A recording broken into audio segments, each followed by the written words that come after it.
Hi friends, Sreelu. എന്നൊരു കാര്യം പറയാനാണ് വന്നത്. അതായത്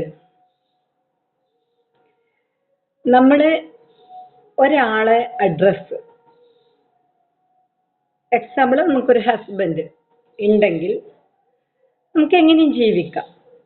ആരെ കൂടിയും പോവോ വരുവോ ഇരിക്കോ നിൽക്കോ എന്ത് വേണമെങ്കിലും ചെയ്യാം, അത് അവരെ ഇഷ്ടം.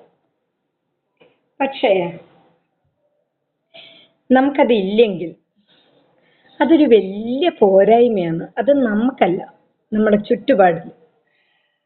അപ്പം നമുക്ക് ചാർത്താത്ത പരിവേഷങ്ങളൊന്നും ഉണ്ടാവില്ല. നമുക്ക് തരാത്ത നല്ല നല്ല കിരീടങ്ങൾ, ചെങ്കോല് എല്ലാം നമുക്ക് തന്നു വിടും, ഇവരാസ്വദിക്കും.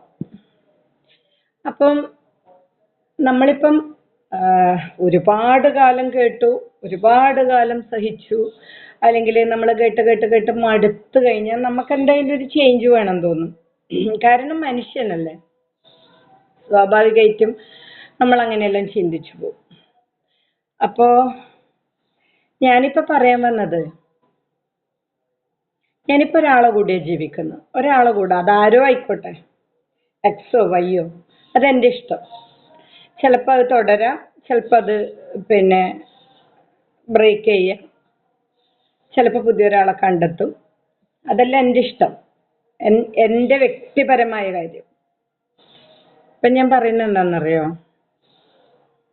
എൻ്റെ വിചാരം അത് തെറ്റിദ്ധാരണയാണെന്ന് ഇപ്പം മനസ്സിലായി.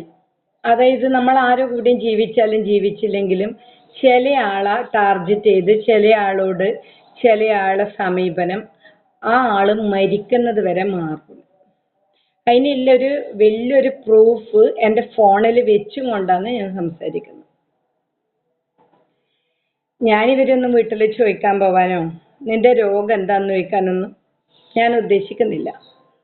അതായത് നമുക്ക് അടുത്ത് അറിയുന്ന ലേഡീസിൻ്റെ, അല്ലെങ്കിൽ നമ്മളെ 2 ക്ലാസ് മുന്നേ പഠിച്ചവര്, ഇവരെല്ലാം രാത്രിയും പകലും ഇല്ലാണ്ട് നമ്മളെ നമ്പർ ചോദിക്കുക, മെസ്സഞ്ചറിൽ വന്നിട്ട് കിട്ടാണ്ടിരിക്കുമ്പോൾ ഐ ലവ് യു എല്ലാം അയച്ച് ഓരോരുത്തന്മാരിങ്ങനെ ഭയങ്കരമായിട്ട് ഒരു ഉളുപ്പും നാണുമാനില്ലാത്ത തെണ്ടികള്.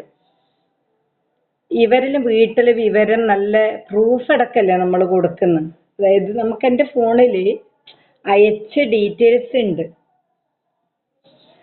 അത് വെച്ചിട്ട് നമുക്ക് എൻ്റെ ഭർത്താവ് അയക്കുന്നതാണ് രാത്രി, ശല്യം ചെയ്യല്ല എന്ന് പറഞ്ഞ് ഇവന്റെ കുടുംബം കുളന്തോണ്ടൂല്ലേ. ഒരുത്തൻ്റെത് സഹിക്കാൻ കഴിയാനിട്ട് അയാൾ അയൽവാസിയോട് വിളിച്ചു പറഞ്ഞു, ഇങ്ങനെ ഫോൺ നമ്പർ ചോദിക്കുന്നു. 1ഉം 2ഉം ഒന്നുമല്ല കേസ്, ഒരുപാട് മഞ്ഞന്മാര്. അപ്പം ഞാൻ ചോദിക്കുന്നു, ഇത്രയും ഉളുപ്പും ഇത്രയും പേടിയും ഇത്രയും നാണവും മാനും ഒന്നും ഇല്ലാതെ ഈ സമൂഹത്തിൽ ഇവരെല്ലാം ഇങ്ങനെ ആടുന്നുണ്ടെങ്കിൽ എന്തായിരിക്കും ഇനി വരുന്ന ഒരു ജനറേഷൻ്റെ എല്ലാം ലൈഫ് എന്ന് ഞാനിങ്ങനെ വിചാരിക്കുന്നു. അതായത് ആർക്കും എന്തും ആവാം, ആരെ മേലെയും കുതിര കയറാം, എന്ത് വൃത്തികേടും ചെയ്യാം. അതായത് സോഷ്യൽ മീഡിയ അല്ലെങ്കിൽ പഴയ കാലത്താണെങ്കിൽ വഴിയിൽ തടഞ്ഞു നിർത്തുക, വഴിയിൽ നിന്നിട്ട് സംസാരിക്കുക, ഇതെല്ലാം പണ്ടേ ഉണ്ട്. പക്ഷെ ഇത്രയും ഒരു നാറിയ കേസായിട്ട് ഒരു ഉളുപ്പില്ലാണ്ട് പേടിയില്ലാണ്ട് യാതൊന്നുമില്ലാണ്ട് ഇങ്ങനെ മറ്റുള്ളവരെ ദ്രോഹിക്കുക. ഒരാളെ കാര്യം വിളിച്ചു പറഞ്ഞാൽ അയാൾ പറയുന്നത് അതിപ്പം ഭയങ്കര വെള്ളാന്ന്, ഓന് ജോലി ഉണ്ടായിട്ടും കാര്യമില്ല, ഫാമിലി ഉണ്ടായിട്ടും കാര്യമില്ല, ഒന്നുമില്ല, ഓനെല്ലാം എല്ലാവരും ഒഴിവാക്കിയതാണെന്ന്.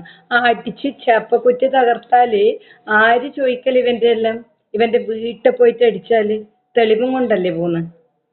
നമ്മൾ അങ്ങോട്ടൊരു ഹായ് അയച്ച തെറ്റുണ്ടെങ്കിൽ ഞാൻ ഏറ്റെടുത്തു. ഞാനിപ്പോ ഒരാൾക്കൊരു ഹായ് അയച്ചിട്ട് തിരിച്ചിങ്ങനെ ഐ ലവ് യു വന്നാല് ഞാൻ സഹിച്ചു.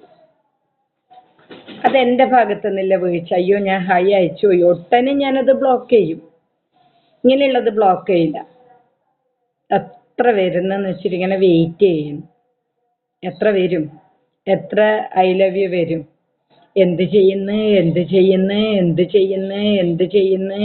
ഇരിക്കുന്നു കിടക്കുന്നു, എന്തൊരു സ്നേഹം, എന്തൊരു സ്നേഹം എന്ന് പറയേണ്ടത്. അപ്പം അത് മാത്രല്ല, ഞാൻ മുന്നേ എടുക്കുന്ന ഒരിടവുണ്ട്. അതായത് നമുക്കിപ്പം ഇപ്പതില്ല, പിന്നെ അങ്ങനെ പറയാൻ മടിയില്ല. ആദ്യമെല്ലാം ഭയങ്കര മടിയായിരുന്നു. ഇങ്ങനെയുള്ള ഒരാളോട് നമ്മൾ എങ്ങനെ ഇങ്ങനെ സംസാരിക്കും, എങ്ങനെ അയാളോട് അങ്ങനെ ചോദിക്കുന്നതിലൊരു ഇങ്ങനെ ഒരു അവോയ്ഡ് ചെയ്യാൻ നമുക്കൊരു മടി. അപ്പം ഞാൻ പിന്നെ ഒന്ന് രണ്ടാളെടുത്ത്, ഒന്ന് രണ്ടല്ല കുറേ കുറേ കുറേ, ഒന്ന് രണ്ടല്ല കുറേ ആളെടുത്ത് ഒരു 1 lakh വേണമെന്ന് പറയും, പിന്നെ വരില്ല. അപ്പൊ ഒന്ന് രണ്ടാള്, അതാ ഒന്ന് രണ്ട് ആദ്യം വന്നത്, അത് വേണമെന്ന് പറഞ്ഞപ്പോ തരാന്ന് കെണിഞ്ഞു. അതായത് അതിലെങ്കിലും മാറിപ്പോകുന്ന് വിചാരിച്ചിട്ട് അങ്ങനെയെല്ലാം അതായത് നമുക്കും പകരം വീട്ടണ്ടേ, നമുക്കൊരാളോട് പകരം വീട്ടാനുള്ളൊരു എന്ത് തെറി വിളിച്ചാലും നമുക്കൊരു മനസ്സമാധാനം കിട്ടൂല. നമ്മളിപ്പോ അങ്ങനെ വേണമെന്ന് പറയുമ്പം ഇവൻ എന്ന് പറയുന്നോ കൊഴിഞ്ഞു പോവോ നോക്കാന്ന് വെച്ചിട്ട് അങ്ങനെ ചോദിച്ചാലും പരൂല. അല്ലെങ്കിൽ പിന്നെ കാണൂന്നോ അല്ലെങ്കിൽ അങ്ങനെ എന്തെങ്കിലും ചോദിക്കണം. പിന്നെ കാണാൻ വെയിറ്റ് ചെയ്താല് നമ്മൾ പിന്നെ 4 ആളെ കൂട്ടി പോയിട്ട് തല്ലണം. ഇതെല്ലാം പിന്നത്തെ വിഷയം. അപ്പൊ ഇങ്ങനെ എന്തെങ്കിലും ചോദിച്ചു കഴിഞ്ഞാല് അത് ഒഴിയെന്ന് വിചാരിച്ചാൽ അതും ഒഴിഞ്ഞു പോകുന്നില്ല. മാക്സിമം നമ്മൾ അറിയാത്തവരെല്ലാം അങ്ങനെ ചെയ്യുമ്പോൾ ബ്ലോക്ക് ചെയ്യും.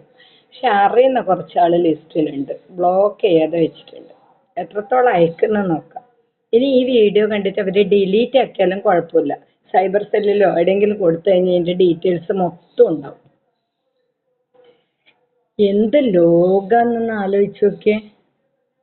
ഇപ്പൊ പറഞ്ഞത് എന്താണെന്നറിയോ, ഒന്ന് തീരുമാനിച്ചവർക്ക് യാതൊരു പ്രശ്നവും, നമ്മൾ ആരും ഒന്നിനുമില്ലാണ്ട്, ആര് ശല്യവും ഇല്ലാണ്ട്, ഒരു കുന്തത്തിനും ഇല്ലാണ്ട് നമ്മളെ ലൈഫിൽ വേണ്ടതും വേണ്ടതിൽ അധികവും അനുഭവിച്ച ഒരാളെ കൂട്ടത്തിനും കുറിക്കും. ഒരാൾ ഇനി നമ്മളെ മുന്നിൽ തന്നെ തുള്ളിയാലും നമുക്ക് ഒരു പ്രശ്നവുമില്ല, ആരും മൈൻഡ് ചെയ്യലുമില്ല, ആരും ഒരു കാര്യത്തിനുമില്ല.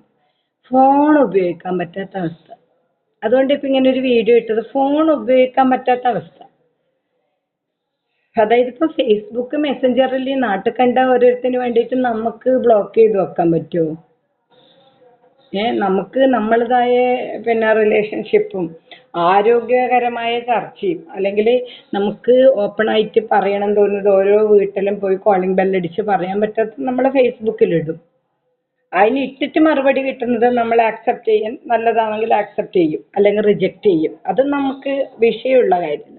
നേരെ മറിച്ച് നമ്മളെ നമ്പറൊന്നും ഇല്ലാണ്ട് മെസ്സഞ്ചറിലെല്ലാം കയറി വന്ന് വൃത്തികേട് പറയുക, അതും അറിയുന്നവര്, അവരെ ഫാമിലീനെ നമുക്കറിയാം, അവരെ അച്ഛനും അമ്മേനെയും നമുക്കറിയാം, എന്തും ആവാ നെല്ലൊരു അതിഭീകരമായ ഒരു അവസ്ഥ. ഒരാളും ചോദിക്കാനും പറയാനും ഇല്ല, ആർക്കും എന്തും ആവാ. ഒരു വല്ലാത്ത വൃത്തികെട്ട അരോചകം പിടിച്ച പിന്നെ ഒരു ഒരു അരക്ഷിതാവസ്ഥ. കറക്റ്റ്, അരക്ഷിതാവസ്ഥ. ഇനി വരുന്നവര് ഭയങ്കര പ്രതികരണ ശേഷിയും പോയിട്ട് അടിക്കാനും എന്തിനും തയ്യാറായ കുറച്ച് ആൾക്കാരായിട്ട് തന്നെ നമ്മൾ വളരണം. ഇല്ലെങ്കിൽ അത് വലിയ വിഷയമായിട്ട് വരും.